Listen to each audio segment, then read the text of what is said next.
Entonces, Michael no necesita muchas explicaciones, tiene una combinación sui generis en su vida profesional.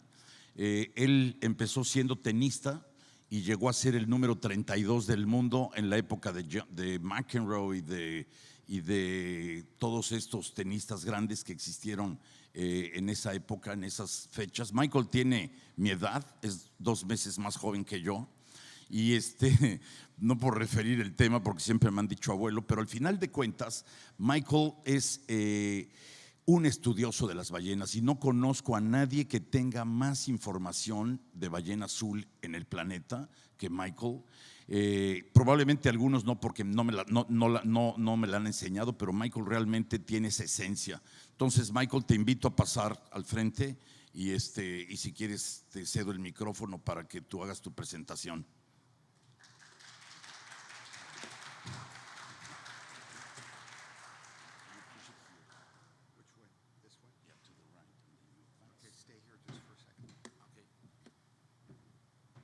Hello everyone, lo siento, necesito hablar en inglés, es más fácil para mí.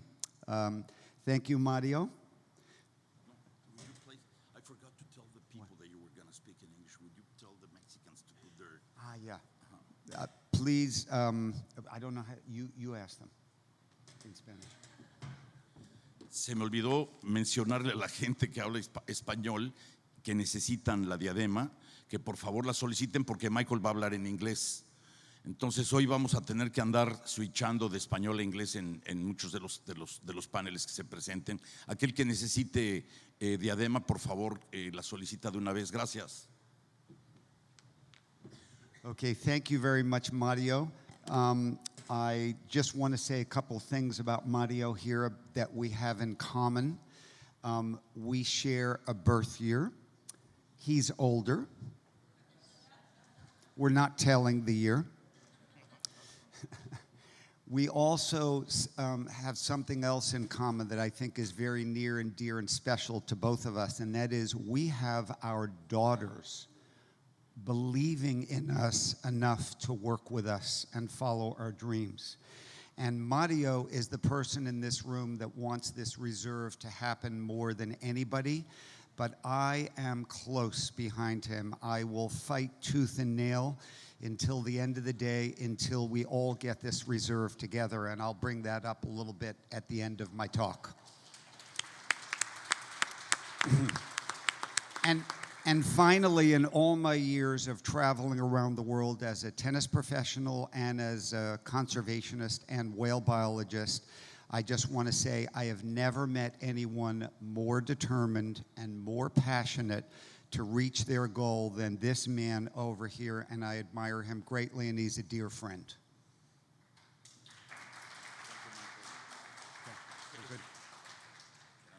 Yeah, you can go. You have permission. Okay, well, I don't have the advantage of having everyone with a beer like Christina did last night, but I will do my best to entertain you. So my talk is called Saving the Mighty Great Whales in Baja California and Beyond. And I want to start by seeing, first of all, if I can advance the slides, because I've seen, yeah, I see it. Okay, I'm only going to give you a little bit of scientific paper, and this is it. Whales are super, super, super important to the oceanic ecosystem. We've heard a little bit about the larger fish. We heard from Rory yesterday pretty passionately about his experience in Mag Bay, so with sardines and anchovies and the bait balls. But I want to just reverse us back to a little bit more of the elementary part of what makes the ocean function as an ecosystem that gives us all the lives that we have on this planet. And whales are a big part of that. It's related to the plankton. Without the plankton, nothing in the ocean really would be alive, and we certainly wouldn't be alive either. Whales play a big role in the stimulation of phytoplankton, that tiny little plant algae-like life form has the incredible dual role of being the largest photosynthesis mechanism on our planet and the base of the entire oceanic food chain. Whales, with their mineral-rich excrement, stimulate phytoplankton blooms, maybe only secondarily to dust storms. They both release the essential minerals into the top of the oceanic layer, or the photic zone, that stimulates phytoplankton, that gives us the oxygen we breathe and all of the life that exists in the ocean and more. So these whales are not just big and beautiful and something that people will pay to go watch, and iconic and awesome. They are critically important to the oceanic ecosystem and all of our lives. So I mostly work with blue whales, as Mario said, and you'll hear a little bit about the work that I do, and then we will get into the reserve very heavily during my talk. So I've worked for the last 28 years here in the Sea of Cortés. Mexico is definitely my second home. By the way, I am a resident of this country, proudly a resident. As an American citizen, also a resident of Mexico. Every now and then a blue whale comes up, and they are big, the biggest animals on the planet. Take a look at what we have to welcome us onto the stage. We have Paul's picture taken last year of a mother and a calf blue whale. The mother is probably somewhere around 80 feet long. Look at the size of the calf in this picture.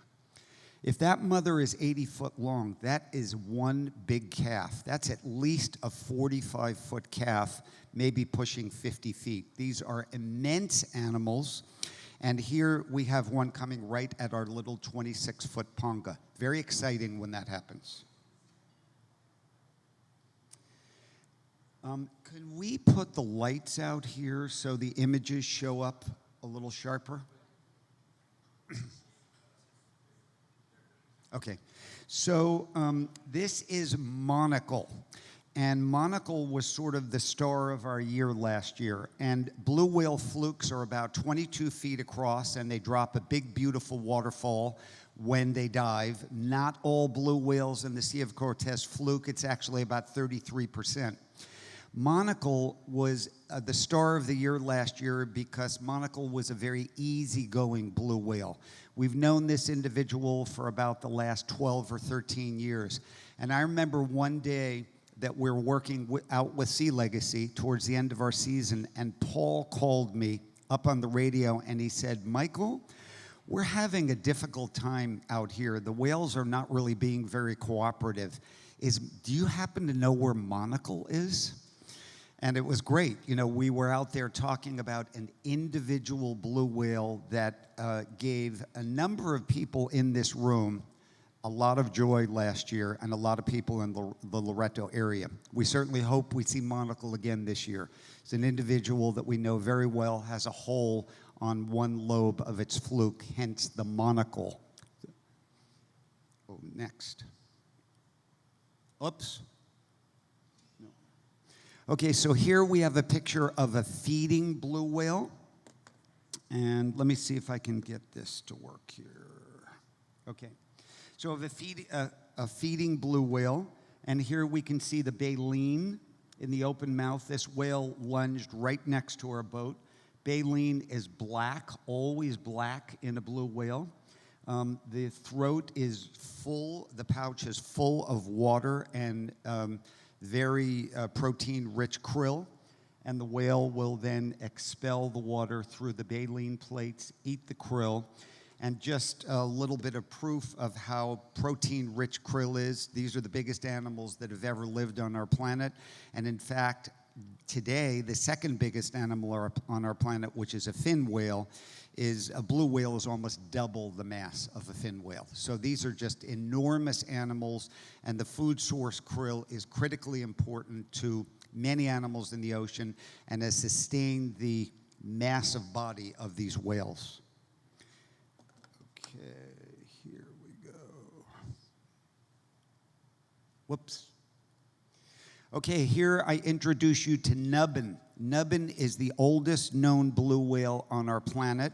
The first work on the Pacific Ocean on blue whales commenced in 1984 with my mentor, Richard Sears, who's from Canada.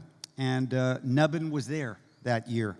In the bottom of the screen here, you can see all of the years that Nubbin has been seen, many, many, many, many years. And we are getting a little nervous because the only gap that is bigger than 2018, the last time I saw Nubbin, to now, 2022, was 1990 to 1996. Nubbin is a male. We have a long record of his life, and we very much hope that he's still alive and we see him again, but we're a little bit nervous about Nubbin. The foundation of my work here is photographically identifying these animals, and we look, I'm just getting a little mixed up here. We look at the pattern of pigmentation on the body, the dark and light pigmentation, and the scarring on the body, and that's how we identify blue whales individually, by positioning our boat in between the whale and the sun, thereby having the sun highlight the pigmentation on the whale. We get our picture, and we can follow the history of that whale through the rest of its life by getting more photo IDs and comparing them in a catalog.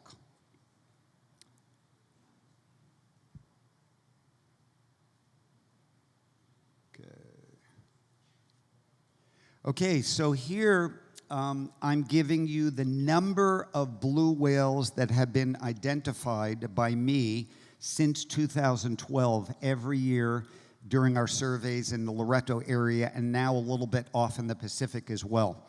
You also get a bonus on the right of a speed swimming blue whale, and anyone that sees a blue whale that is speed swimming, it porpoises the majority of its body out of the water. It just erupts out of the water, and it has to be one of the most exciting things in the entire animal kingdom that anybody can witness.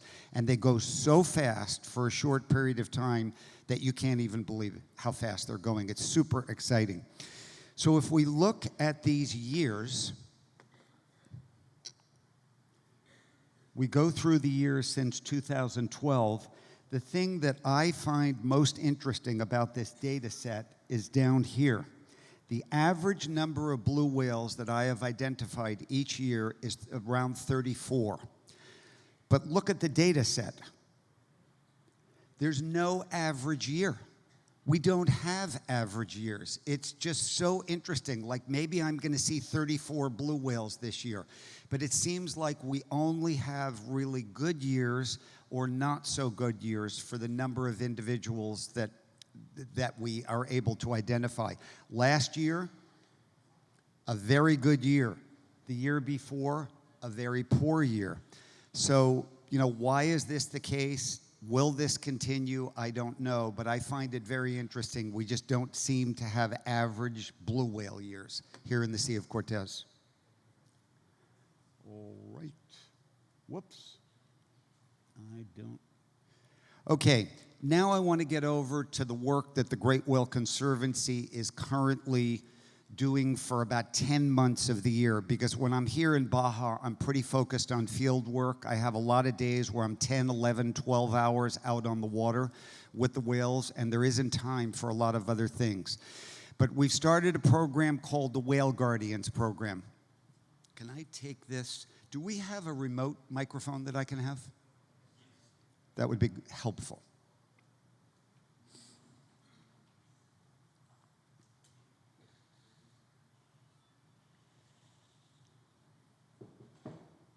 Okay, I'm going to start until I get it. So I just want to go over what we're doing at Whale Guardians. We are creating informed proposals which direct transiting ships around critical great whale habitat and safely into their ports. Can you hear me now? Yeah, great. Okay, so that's what we're doing at Whale Guardians. That is the mission of Whale Guardians.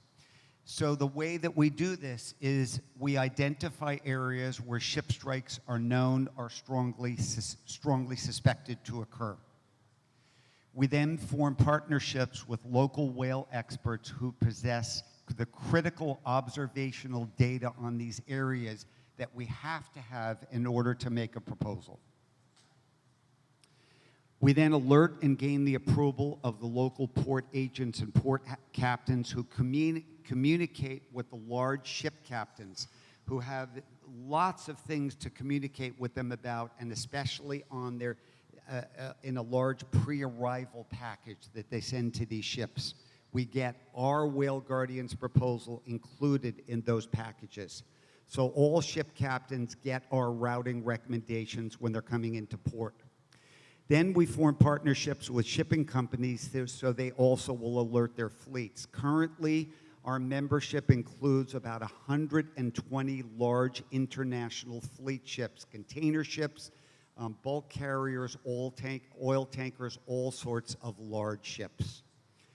We have a very good opportunity to increase that fivefold in the coming few months.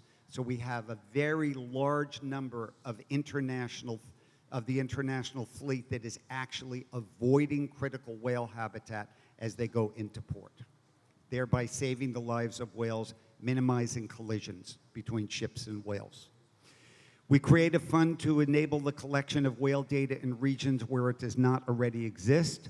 We make sure each proposal adds the minimum time and distance for transiting ships while still avoiding the densest whale habitat, so thereby we remain very cool and very friendly with the shipping industry, and we gain their cooperation. We focus first on the areas with the highest densities of whales and or the most endangered species of whales, and we keep proposals adaptable in this changing world as feeding areas and whale densities may change, especially due to climate change. So if we have, all of a sudden, 2 years later, the whales are going right into the area where we've moved the ships because the currents and the food have moved, we can adapt our proposal and create a new one in about 10 days. And the ship captains won't even know it. They'll just see the proposal that's the new one that will keep them away from the whales. Okay, I didn't bring the clicker.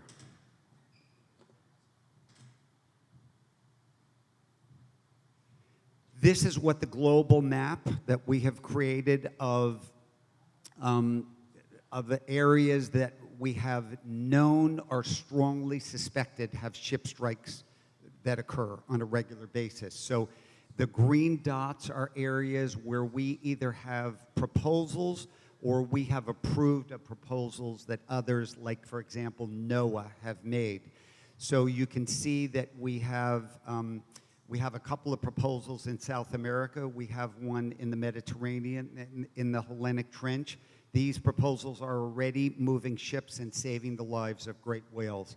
And we have a big, big, big job ahead of us. Africa, Australia, hugely important. The Mediterranean, in the Bay of Sicily and the Pelagos Sanctuary. The Hellenic Trench is already in action around the Balearic Islands, very important. South America, hugely important, and Baja. You can see North America has a big, big ship strike problem. The area that's probably going to get added here that we just don't have enough information on is West Africa. This map is a work in progress, and when we get information, we add orange to the map. So we have a big, big job, and our goal at Whale Guardians is to scale this up globally.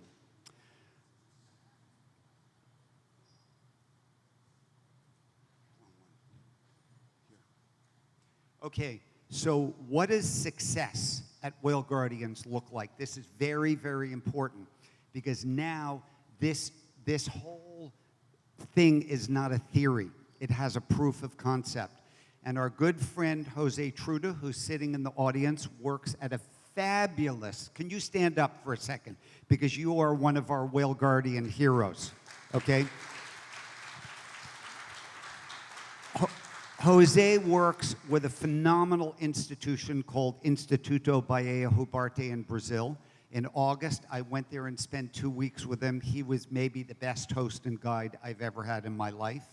And we had a really exciting thing happen when we were there. We created a proposal that was accepted and implemented in the largest oil terminal in all of Latin America. There's going to be a long video or longer video made about it, but here's a short little trailer of Whale Guardian's success, jointly with our collaborators in Brazil. It's not very loud.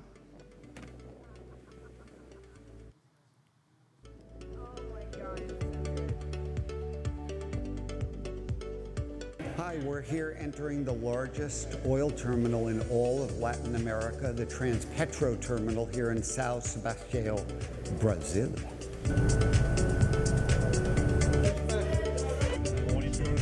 You have the monitors. Vai fazer mais uma foto?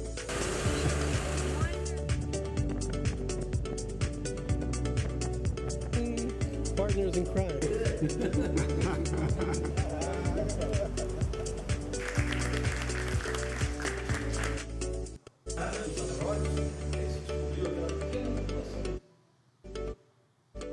Whale Guardian!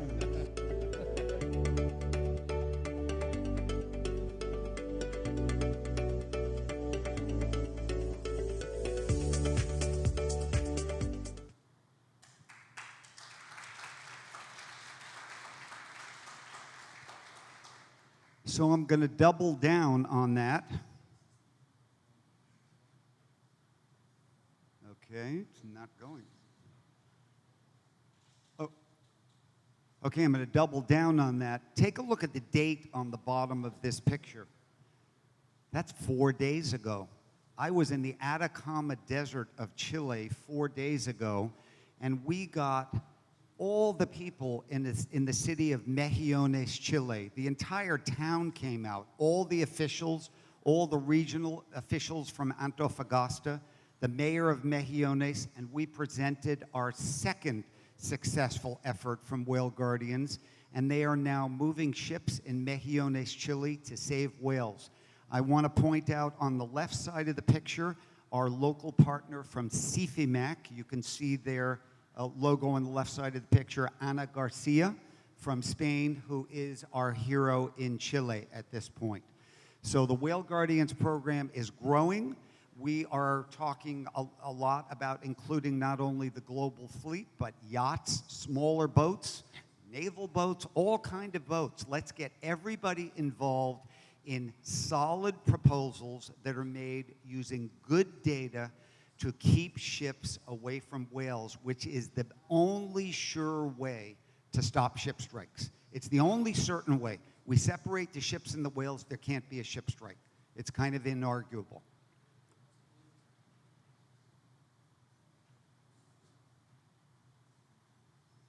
Maybe I need to be over here. Okay, let's take a quick, why did that happen? Okay, quick look here at global blue whale distribution. This question gets asked of me all the time. How many blue whales are left in the world, this iconic and endangered species? And I'll say, well, probably 8 to 15,000, somewhere in there, but probably 10 to 12,000. But I really don't think that that tells the story of how many blue whales are left. Because what we have left is so depleted from the era of whaling that they're all in these isolated, genetically poor subpopulations. They're remnant populations of what once was. And when we look at the fact that these populations are not mixing really very much or at all, we begin to see that maybe calling them an endangered species is not correct. To me, they are a critically endangered species. And ship strikes are one of the things that is inhibiting the recovery. And it is my goal, just like it's Mario's goal, to get this reserve created to stop ship strikes so blue whales can recover. And in fact, in this case, we can do both things here in Mexico at the same time. The reserve can help us to help save the blue whales, and the blue whales can help to get the reserve created because they're such an iconic animal. So that's what we're trying to do here together. Okay, we had a very interesting thing happen last year, and this is, I just want to boast a little bit about photo identification of whales because It's underappreciated how important it is.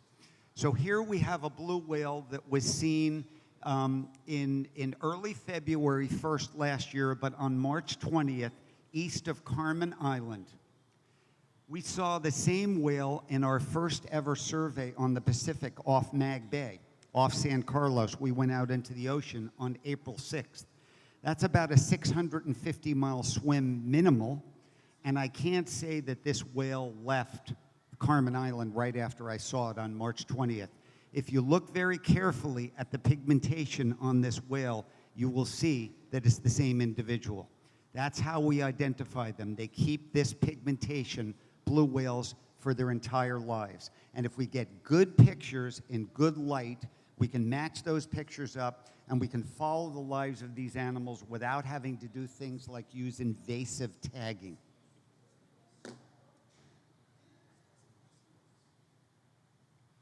Okay, just here to illustrate where whale number 7 was seen.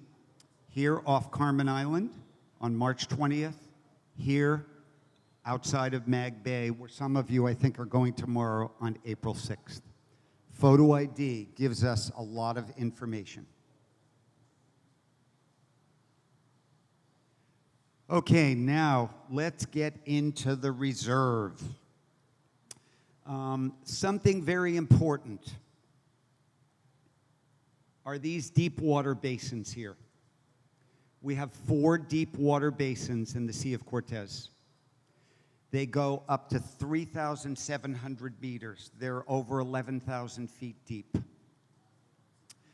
Now, in Loreto each year, where I work in this area, where there's a national park, a national marine park, Bahia Loreto, Parque Nacional Bahia de Loreto, we typically have our whales leave each year to the east.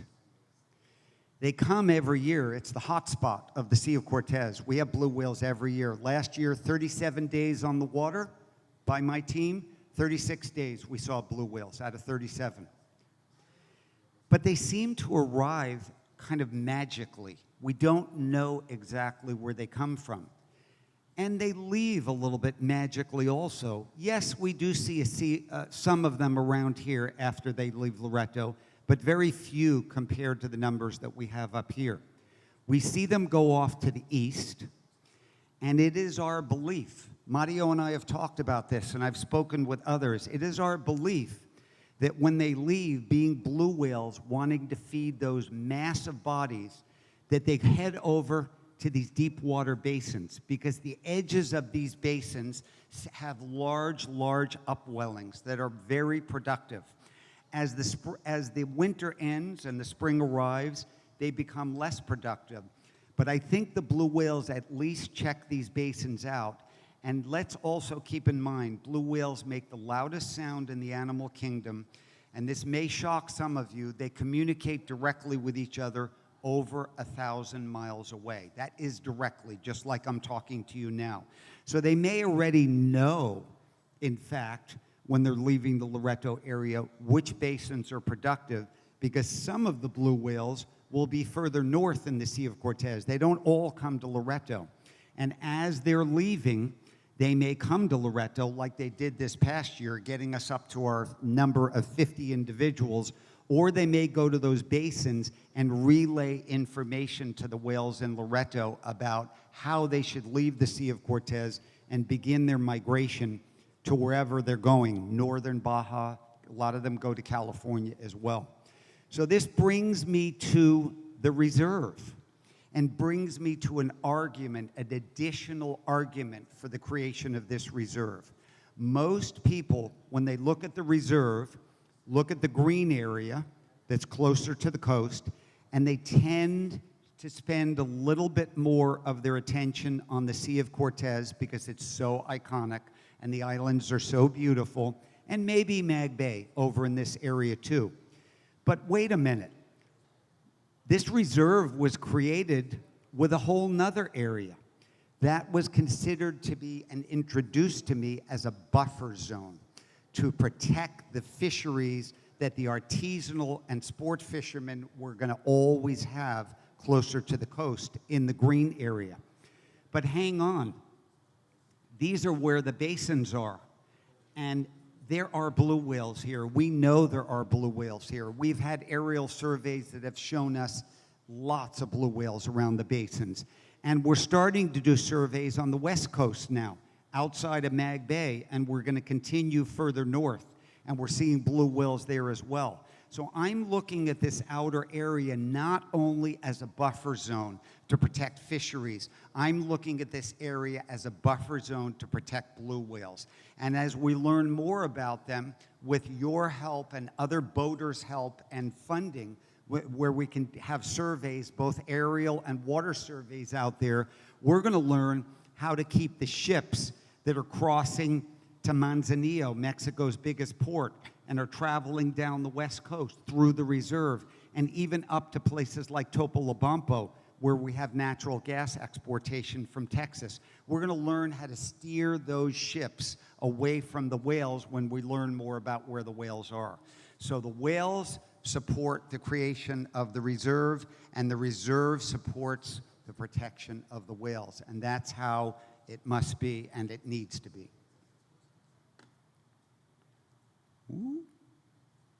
Okay, if we don't do a good job, this is what we're going to see in Mexico. This is one of the biggest tragedies that has ever happened in California.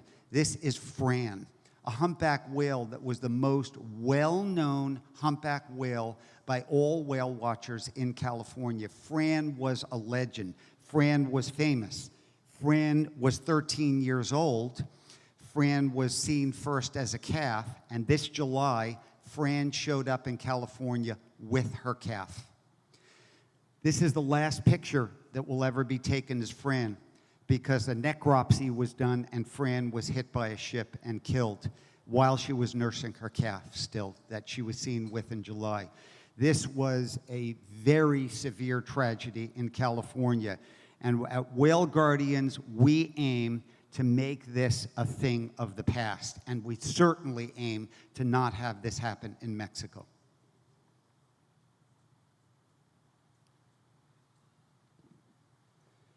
Okay, we're almost done here.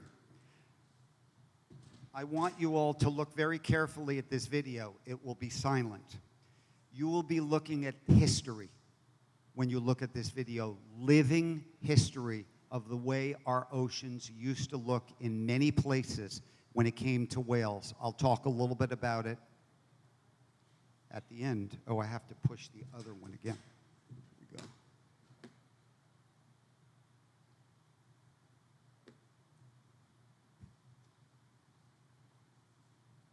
Can you play this one? Can you play this one?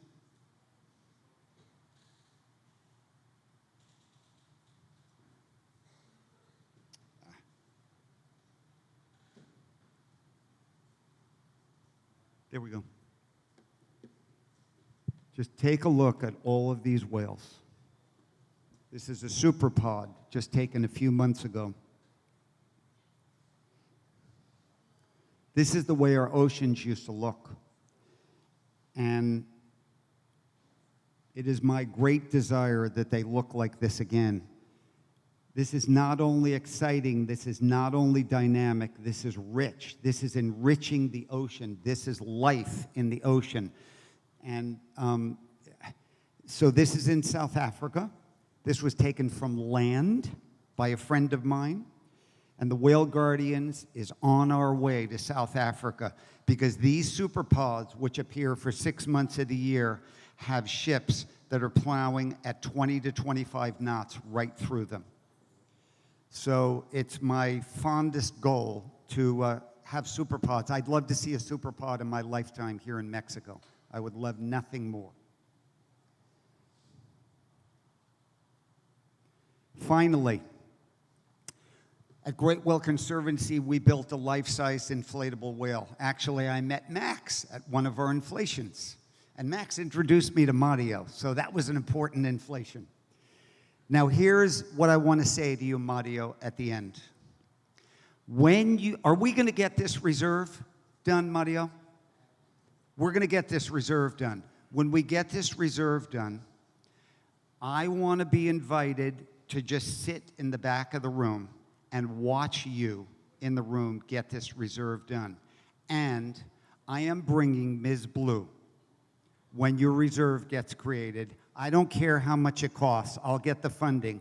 I am bringing Ms. Blue to wherever I have to bring Ms. Blue, and whoever comes in to sign those papers is going to have to walk past her to get in there and sign those papers. This is a life-size female blue whale by the name of Star. We saw Star in 2009 with a calf. 2011, as the only adult blue whale that ever approached our boat repetitively, and in 2017, again without a calf. Those are the only years we've ever seen Star. We're going to make this reserve happen. That's the end of my presentation. Thank you very much.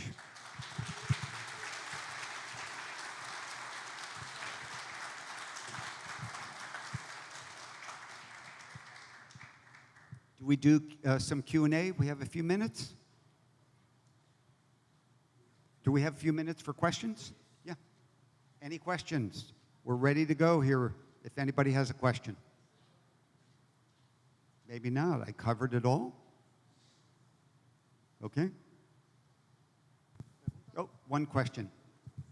I mean, more than a question, I really, again, I want to make a point of this. Heroes, you, Michael, have been working tirelessly with your family every year, coming to Mexico, like nonstop. I've seen it myself, and then traveling around the world, trying to solve Chile, trying to solve South Africa. I mean, I really appreciate the work that you're doing, and I just want to thank you for that, to you, to your family, and you know, we will do anything also in our power to save those whales and to help you in any way possible. And I think everyone here in this room. So thank you so much. A big applause for you for what you're doing. Thank you.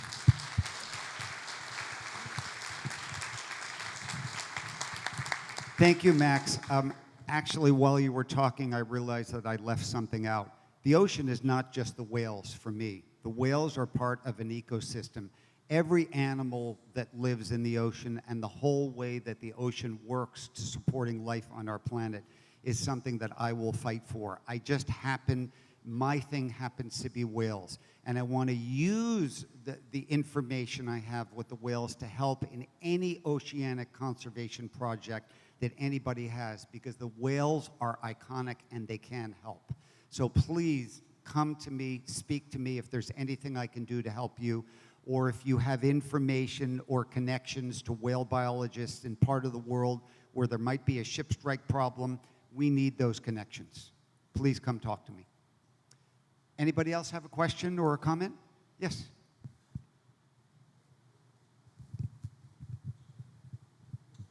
Hi. Mike, this is fantastic.